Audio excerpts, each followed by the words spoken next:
सुप्रभात। और सबसे पहले सीएम जी को हैप्पीएस्ट बर्थडे, जन्मदिन की बहुत बहुत शुभकामनाएं। जल्दी से बड़ा होकर पढ़िए लिखिए, थोड़ा सा बच्चा है। आज बौद्ध धर्म का एक चैप्टर हो चुका है और उसमें से कुछ क्वेश्चन छूट रहे थे, इसको आज हम लोग कंक्लूड करेंगे, ठीक है। तो उसमें बौद्ध धर्म का विभाजन हुआ चौथे बौद्ध संगति में। कल के वीडियो में क्लास में हम लोग पढ़े थे। चौथा बौद्ध संगति कहाँ हुआ था? कुंडल में हुआ था, कश्मीर में, ठीक है। और किसके शासन में हुआ था? तो कनिष्क के शासन। तो वहां पे बौद्ध धर्म का विभाजन हो गया और एक होता है हीनयान, पहले से था, और एक होता है महायान। और इसका एक और संप्रदाय बाद में आगे बनता है, उसको बोलते हैं वज्रयान। तो हीनयान, महायान और वज्रयान। अब आते हैं कि हीनयान, महायान और वज्रयान में क्या अंतर है। पहले तो आपको अंतर जानना होगा। तो चौथी बौद्ध संगति में जब विभाजन होता है तो हीनयान जो है वो अपने मूल रूप में रह जाता है। तो हीनयान जब अगर मूल रूप में रह गया, यानी कि जो बौद्ध धर्म था उसी रूप में रह गया, तो उसके तो कोई संस्थापक नहीं होंगे। लेकिन महायान और वज्रयान नया फॉर्मेट में आया तो उसके तो फाउंडर होंगे ना। तो महायान के संस्थापक माने जाते हैं नागार्जुन। कौन माने जाते हैं? और वज्रयान का भी नागार्जुन के ही कालखंड में हुआ, लेकिन नागार्जुन नहीं, इनका संस्थापक माना जाता है गुरुपद संभव, जिनको रिनपोछे के नाम से जाना जाता है। रिनपोछे गुरु या अनमोल गुरु भी कहा जाता है। ये कौन थे? तो ये एक संत थे। और वज्रयान बेसिकली तंत्र विद्या का शुरुआत है बौद्ध धर्म में। वज्रयान से पहले बौद्ध धर्म में तंत्र विद्या नहीं थी। तो तीनों के बारे में थोड़ा थोड़ा अंतर समझेंगे चार बिंदु में। अगर आप चाहते हैं तो चारों का पॉइंट बना लीजिए, एक तरफ महायान, एक तरफ हीनयान, एक तरफ वज्रयान, और इसके पॉइंट बना लीजिए। जैसे अगर हम लोग हीनयान में आते हैं तो हीनयान में क्या था कि बौद्ध धर्म का अर्थ होता था मोक्ष की प्राप्ति। और मोक्ष की प्राप्ति की जब बात होती है तो पुनर्जन्म की कल्पना नहीं होती। लेकिन अगर महायान की बात की जाए तो महायान में था कि जीवित प्राणियों के लिए ज्ञान की खोज, जो जिंदा है उसके लिए कुछ नया किया जाए, ज्ञान की खोज की जाए। और वज्रयान की बात की जाए तो तुरंत ज्ञान प्राप्त कर लेना, तंत्र मंत्र करके। तो ये था फोकस, इस चीजों पे फोकस था तीनों का। लक्ष्य क्या था, टारगेट क्या था? तो हीनयान का टारगेट था कि व्यक्तिगत दुखों से मुक्ति प्राप्त करना। तो आप मोक्ष प्राप्त कर लीजिएगा तो आपका व्यक्तिगत दुख खत्म होगा। अब हमको अगर मोक्ष मिल जाएगा तो मेरा दुख खत्म होगा ना, कि आप लोगों का खत्म हो जाएगा। तो हीनयान में था कि व्यक्तिगत दुखों से मुक्ति। और महायान में क्या था कि बोधिसत्व, यानी कि बुद्ध की रास्तों को अपनाना, बुद्धत्व, बौद्ध के बताए मार्गों को अपनाना। और वज्रयान में क्या था कि सभी प्राणियों के साथ खुद को बचाना, यानी कि खुद को भी बचाना है और सभी प्राणियों को भी बचाना है। तो ये लक्ष्य था। अगर बात की जाए पद्धति की, सिस्टम की, तो हीनयान में अनुशासन था, डिसिप्लिन, मठवासी जीवन था, चैत्य और विहार जो कल आप लोग पढ़े हैं, और ध्यान था, योग। लेकिन महायान में क्या था? करुणा, प्यार, बोधिसत्व मार्ग का अनुसरण करना। और वज्रयान में क्या था तो महायान को कॉपी करते हुए तांत्रिक विधि से उसको थोड़ा सा गति तेज कर देते। स्वाहा होता है ना, तो मंत्रों के द्वारा किसी को बहुत तेज गति से उसको प्राप्त। अगर बात की जाए ग्रंथ की, तो हीनयान का जो ग्रंथ था वो पाली भाषा में था, क्योंकि पाली भाषा पढ़ना आसान था। और जो महायान का ग्रंथ था वो था संस्कृत भाषा में, जो कठिन था। हिंदू धर्म का अगर पतन होना शुरू हुआ था या उसका उसमें गिरावट आई थी, तो उसका मुख्य कारण था संस्कृत भाषा। संस्कृत सब कोई अध्ययन नहीं कर सकता, और खास करके जो हमारा संस्कृत है धार्मिक ग्रंथों में जो प्रयोग किया गया है उसका प्रयोग आप सही से नहीं कर सकते, तो आम जनों से तो वो भागा दूर है ना। और यही कारण कहीं न कहीं भी बौद्ध धर्म के पतन का बना, क्योंकि वो पाली से महायान में गया और संस्कृत भाषा पे फोकस किया। और बौद्ध ज्ञान में था तो वहां तो खैर तंत्र मंत्र और स्वाहा ही था। तो अगर आपसे पूछे कि महायान के ग्रंथ का नाम बताइए, तो महायान का जो भी ग्रंथ था वो सूत्र में था। खड्डा सूत्र हो गया, लोटस सूत्र हो गया आदि। लेकिन हीनयान का जो ग्रंथ था वो कौन था? त्रिपिटक। त्रिपिटक में कौन कौन? विनय पिटक, शुद्ध पिटक और अभिनव पिटक। त्रिपिटक का अर्थ क्या होता है? तो त्रिपिटक का अर्थ होता है पेटी, कार्टून। पिटक का अर्थ होता है पेटी या कार्टून या मंजू क्या बोलते हैं उसको, मंजसाएं, मतलब टोकरी। तो पिटक का अर्थ होता है टोकरी। यहाँ पे त्रिपिटक है, यानी कि 3 चीजों का एक इस टोकरी में संग्रह है। एक टोकरी है, उसमें आम का भी फल है, केला का भी है और बैगन भी है। बैगन फल होता है ना? नहीं, बैगन, चलो कोई बात नहीं, बैगन को हटा के लो, भंटा रखते हैं, ठीक है। तो ये है त्रिपिटक। अब त्रिपिटक में पहला जो बौद्ध संगति हुआ था उसमें 2 ग्रंथ आए थे, विनय पिटक आया और शुद्ध पिटक आया। और तीसरा जो बौद्ध संगति हुआ उसमें अभिनव पिटक आया। अब आपसे पूछेगा कि विनय पिटक को कितने भागों में विभक्त किया गया है? तो विनय पिटक जो है 3 भागों में विभक्त है। एमसीक्यू में जब आएगा तो आप कहिएगा कि सर आप तो पढ़े नहीं किए थे, इसीलिए पढ़ा दे रहे हैं। विनय पिटक जो है कितने भागों में है? 3 भागों में है। शुद्ध पिटक, गंधक पिटक और परिवार पिटक, या शुद्ध विमान, गंधक विमान और परिवार पाठ। तो विनय पिटक 3 भागों में है।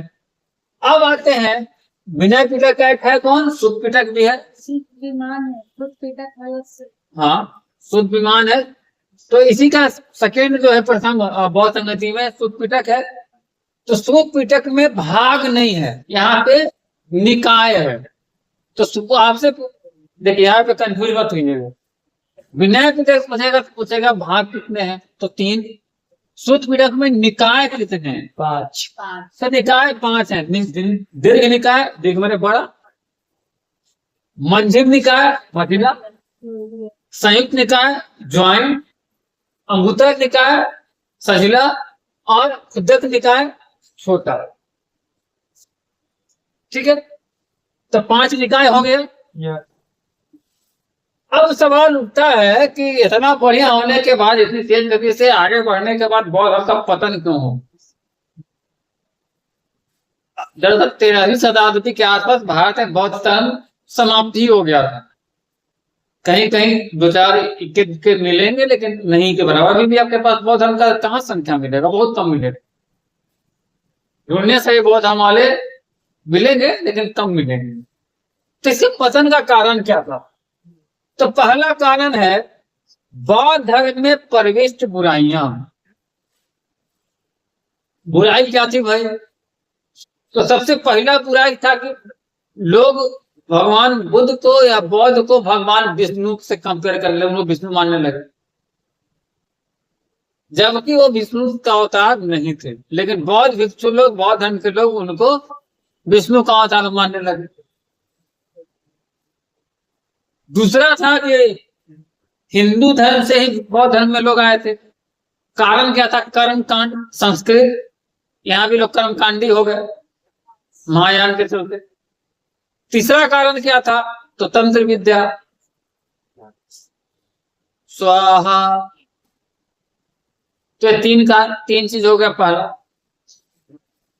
दूसरे बिंदु में अगर हम आते हैं, नव ब्राह्मणवाद का उदय, तो उसी समय दक्षिण भारत में और कहीं कहीं पुनः नव ब्राह्मणवाद आया। अब ब्राह्मणवाद जब आता है तो हिंदुत्व का विस्तार होता है। हिंदू को बचाने का, संभालने का श्रेय कहो, जिम्मा कहो, ब्राह्मण को ही है। जब जब हिंदुत्व खतरे में आया है तो ब्राह्मणों ने पुनः उसको बचाया है। तो नव ब्राह्मणवाद का उदय होता है, और जब नव ब्राह्मणवाद का उदय होता है तो हिंदू धर्म को थोड़ा सा आसान किया जाता है। इससे क्या है कि बौद्ध धर्म वाले भाग भाग कर इधर आने लगे, और पुनः भगवान विष्णु और शिव का प्रभाव बढ़ता है। बहुत सारे लोगों ने वैष्णव धर्म को अपनाया, बहुत सारे लोगों ने शैव धर्म को अपनाया, जैसे अलवार और नैनार। तो ये नव ब्राह्मणवाद, ठीक है। अब तीसरा कारण है बर्बादी का। तो किसी भी इंसान का बर्बादी का कारण वही होता है बेसिकली, जो इसका था। आजकल आप लोग चाहे हम लोग कोई अगर बर्बाद हो रहे हैं तो उसका कारण वही है। तो इंसान हो, समाज हो, परिवार हो, बर्बादी का कारण वही होता है। कारण क्या था? तो विलासमय भ्रष्ट जीवन।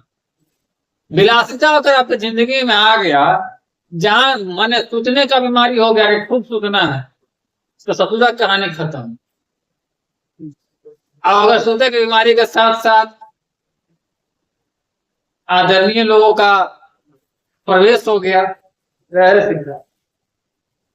तो बहुत ज्यादा दीक्षा में लोगों को पैसा मिल गया, बहुत भिक्षुओं को, और साथ में मठों में स्त्रियों का प्रवेश हो गया। तो जहां पैसा और लड़की आ जाएगी, लड़का तो बर्बाद होना ही। किसी भी लड़का के पास अगर पैसा और लड़की दोनों आ जाए तो जय श्री राम। कहने का मतलब है कि मठों में स्त्रियों का प्रवेश और अंधाधुंध पैसे का आगमन इन लोगों को विलासी बना दिया, और धार्मिक चीजों से ये दूर होते। अब सुपनखा नहीं होती तो क्या रामायण होता? नहीं ना। द्रौपदी नहीं होती तो महाभारत होता? अगर कोई फिल्म में हीरोइन ना हो तो फिल्म बनेगा? बन सकता है लेकिन मजा नहीं आएगा। बनते नहीं करेगा, जब कोई देखेगा तो बनेगा कहाँ से? हीरोइन नहीं रहेगी तो विलन नहीं होगा, और विलन नहीं होगा तो हीरो का जरूरत क्या है? और जब विलन हीरो हीरोइन तीनों नहीं रहेगा तो फिल्म कहाँ बनेगा भाई? तो कुल मिलाकर जो कहना चाह रहा है वो समझ गए हैं।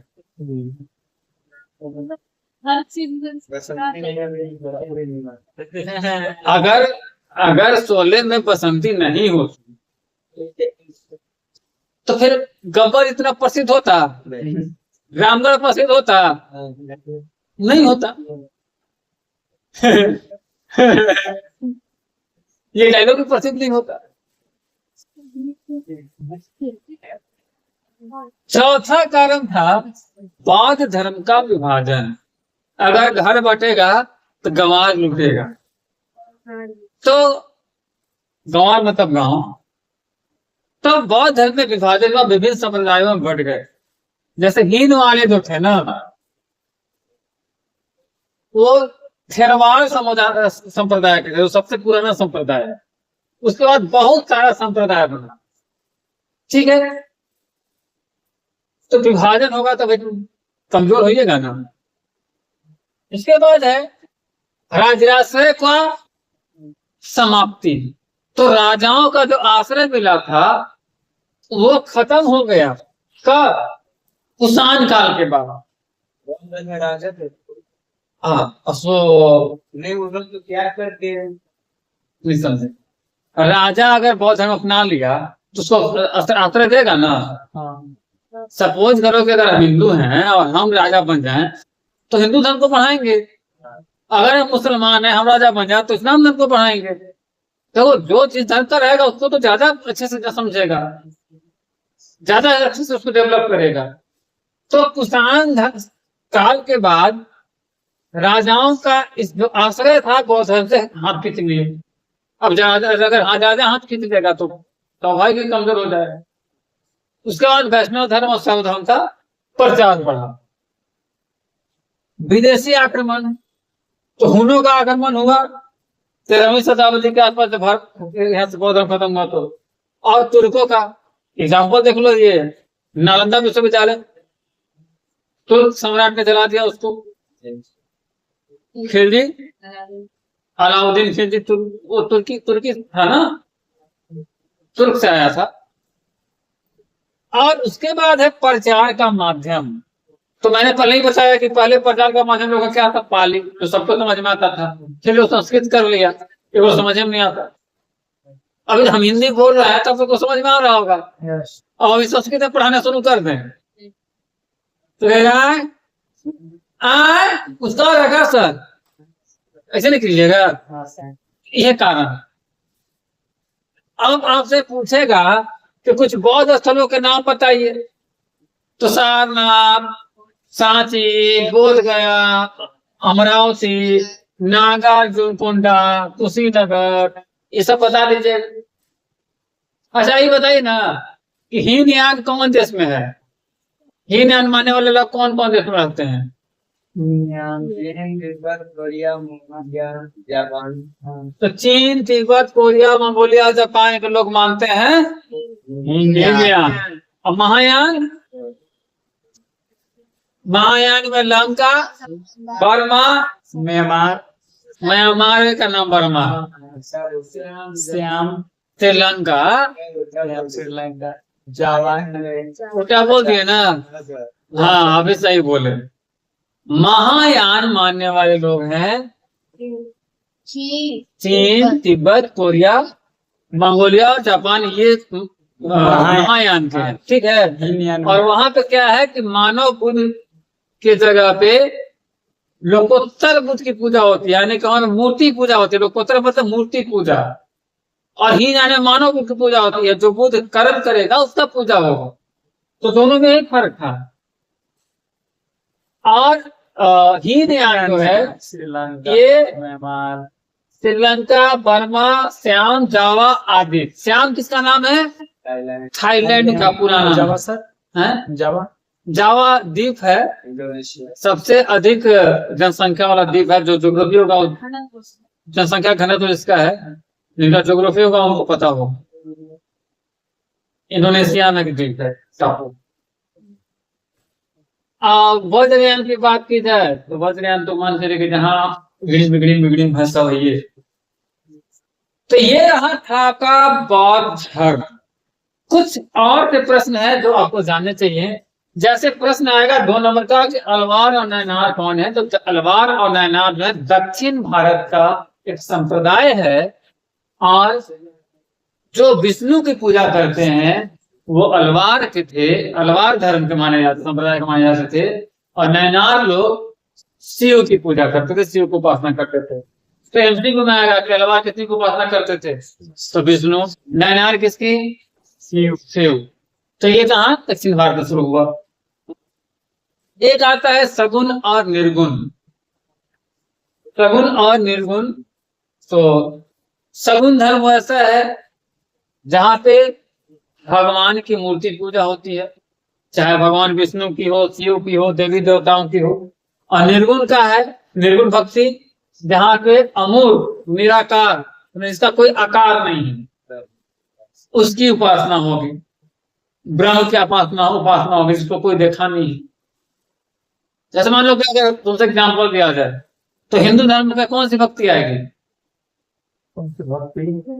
सगुन आएगी। इस्लाम में कौन सी आएगी? निर्गुण आएगी। ठीक है।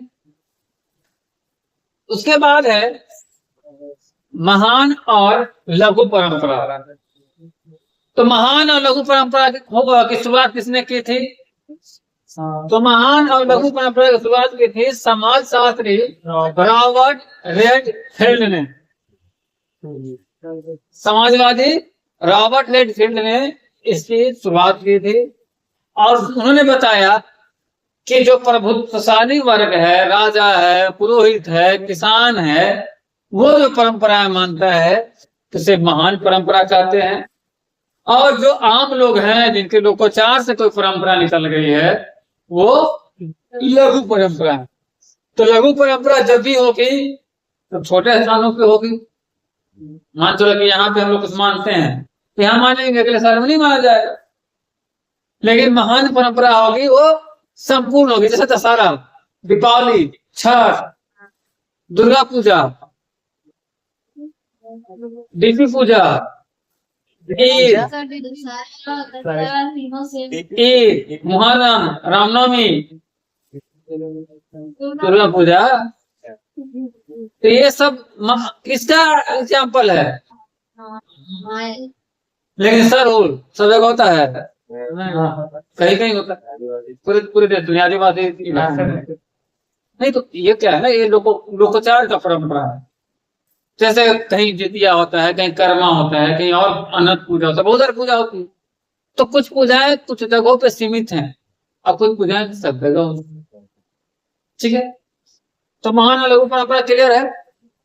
उसके बाद एक और प्रश्न है जो कि प्रीवियस क्लास में आप लोगों को पढ़ाए थे, ग्रेजुएशन जो वीडियो डाला हुआ उसमें, लिंगायत।